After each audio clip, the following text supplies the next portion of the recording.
Awesome. So I have been enjoying and absolutely loving watching the Olympics lately. Hope you've enjoyed watching the Olympics as well. I've taken a lot of awesome lessons from the Olympics as I've watched different people compete, different people strive to do their best and try and reach their goals. You know, they prepare for years.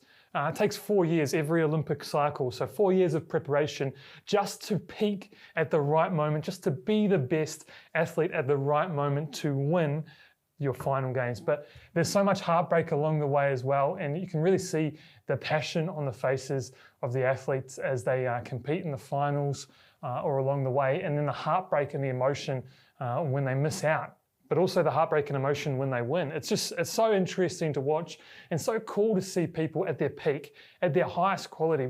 And let's be honest, we're watching people who are, look, I don't want to say freaks of nature, but they are absolute beasts and not like normal human beings. Like, these guys are formidable. They are at the top of their sports and at the top of what they do.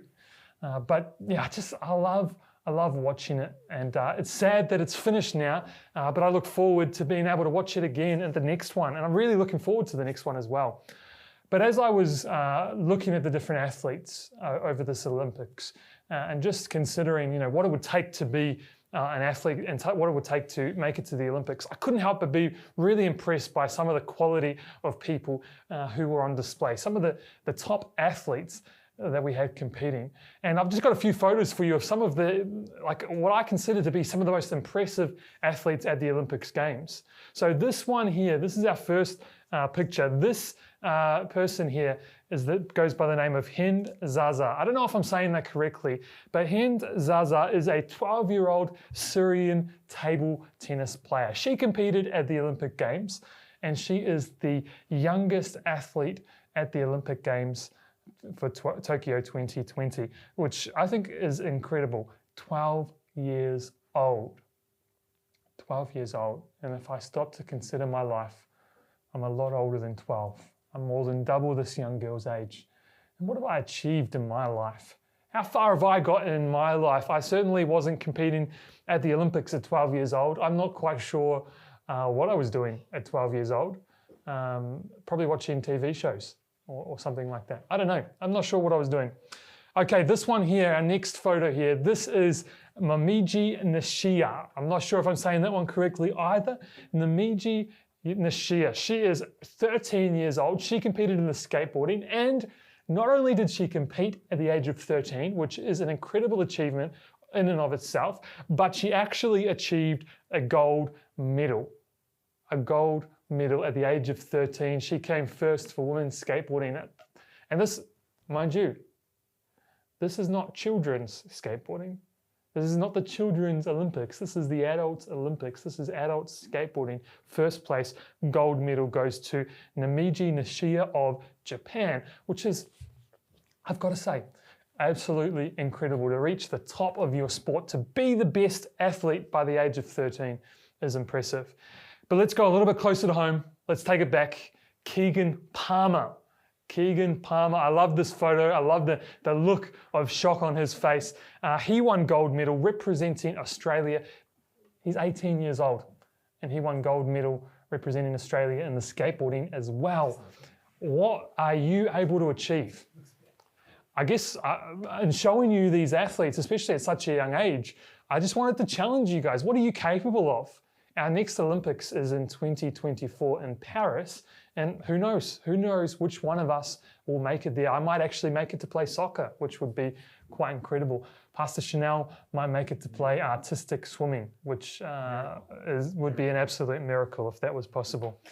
An absolute miracle. But I kept watching. I was inspired by so many people over the Olympics Games, and just over the weekend, I watched this lady right here competing in the high jump final. And I will tell you what, she had me on the edge of my seat as she represented Australia with heart, with absolute heart and soul. And she came second place, silver medal in the women's high jump with a PB, not just a PB, but an Australian record. But what I really love, this is Nicola McDermott. And what I really loved about Nicola McDermott is her faith in God. And as she was interviewed afterwards, you could just see her passion for God.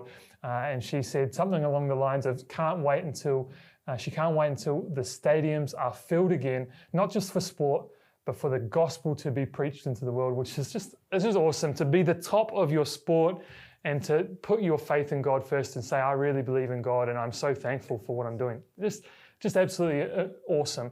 And she left everything out there. She emptied the tank in that high jump final. She was incredible. That is the best. She reached the peak.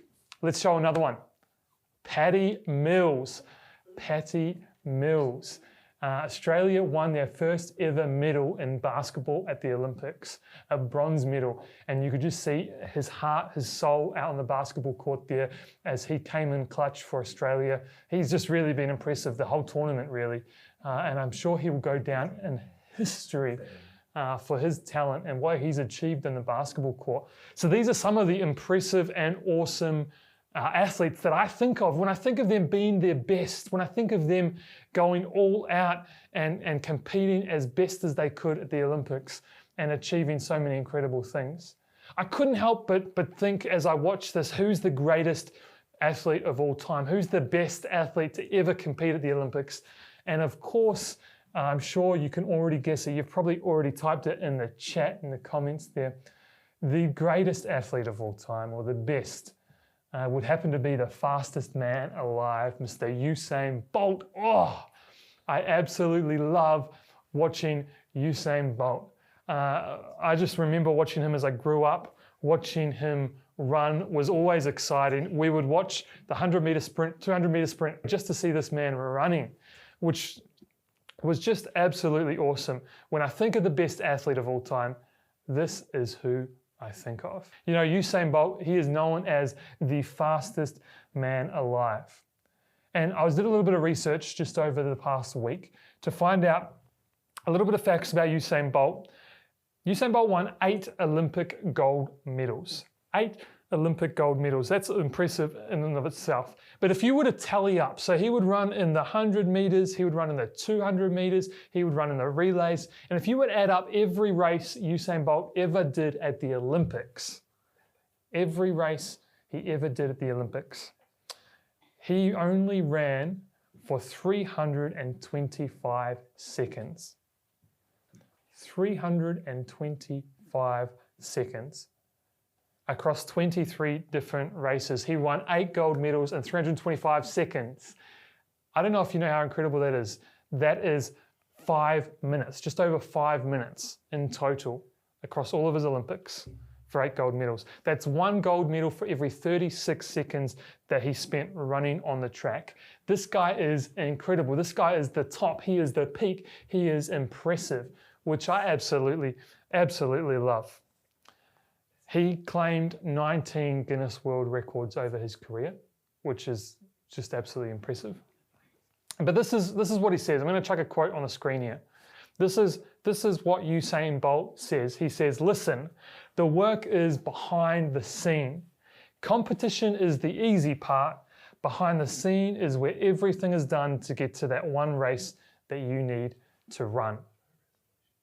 The work is behind the scene, which I think it's an awesome quote, and that shows us just how much effort he puts into it. Sure, he only ran for a total of 5 minutes on the track, but the reality is he spent so long in preparation over so many different years to get to where he could be, to be the best.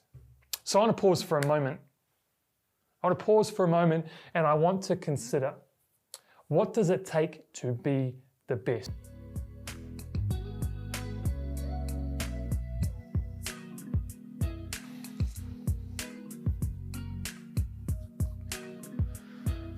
What does it take to be the best athlete? I've loved seeing some of the comments come through there. I've seen determination, dedication, training, endurance, practice, a good support network, good team environment, persistence.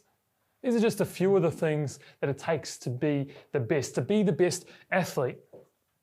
And as I was watching the Olympics and as I was considering that question, I thought to myself, what does it take to be the best person that we can be? And that's what I wanted to talk about today. What does it take to be the best person that we can be? It's interesting as we consider this question because we can go to so many different places. We may not be able to be athletes like the Olympians and win gold medals, but we can be the best at what we do, the best at being ourselves, being the best person that we can be.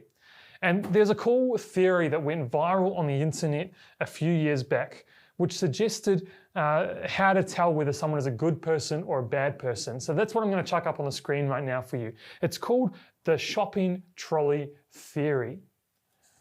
The shopping trolley theory. And it goes like this.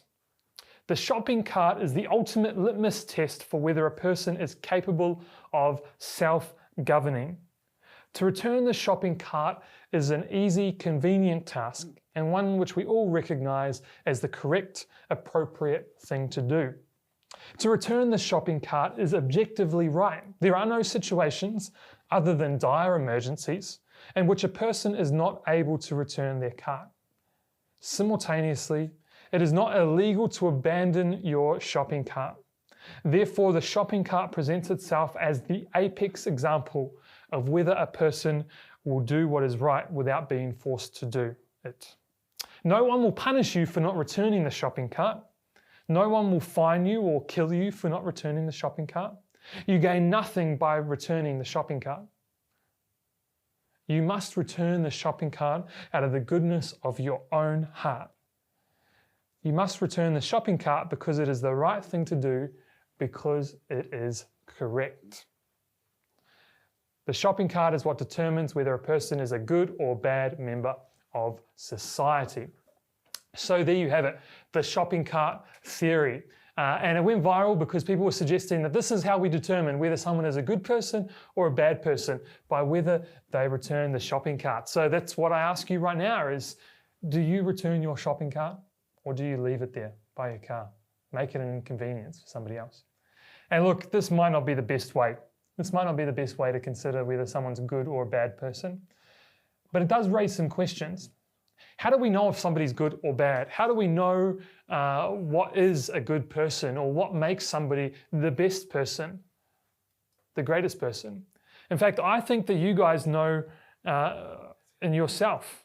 I think that you guys know for yourself what makes you good and what makes you bad. I don't think you need me to tell you. I think if I was to ask you the question, you'd be able to tell us. But I want to pose this question to you because I want to challenge you.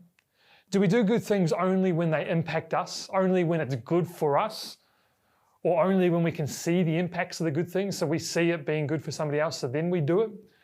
Or do we do things simply because we are a good person and we want to do the right thing, or because we know that something is right or good to do? Do we do good things only when people are watching us? Or are we tempted to do bad things because people around us are doing the same thing? You know, this could apply to so many areas of our life. The obvious ones like peer pressure or bullying, but then there's others like littering or putting shopping carts away. And then who knows, maybe shoplifting. There's all sorts of things that we could discuss on whether they're good or bad. But the reality is, I think deep down in your heart, you know what's good and what's right. So why is it that we do the good things, or why is it that we do the bad things? What determines that? So I'm going to chuck a question up on the screen for you now, and I want you to interact with it in the comments. What qualities does it take to be the best person?